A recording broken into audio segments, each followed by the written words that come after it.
Écoutez, nous allons parler de lobbying, c'est exceptionnel puisque pour la première fois, je pense qu'on aborde le sujet du lobbying en matière culturelle. Ce n'est pas commun. La culture est une chose et l'influence existe quand même. Jusqu'à maintenant, ça a été un petit peu occulté ou ça a été fait, comme on dit, dans les couloirs. Mais il semble que ce ne soit pas une maladie honteuse et je pense qu'il faut en parler. Lorsqu'on parle de lobbying culturel, il y a deux côtés à la lorgnette. Il y a le lobbying que l'on fait en faveur de la culture, et qui est le lobbying habituel que l'on fait pour un certain nombre d'autres produits, si je peux utiliser ce terme.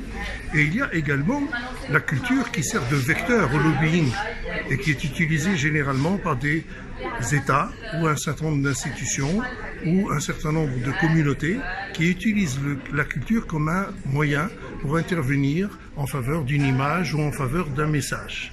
Donc ce sont là les deux aspects que je pense développer dans cette avant-première, puisque demain, le 24, il va y avoir le commencement du Short MBA de l'Université centrale en partenariat avec le Cercle diplomatique et qui lui alors aborde le sujet de la diplomatie économique et du lobbying et des stratégies d'influence.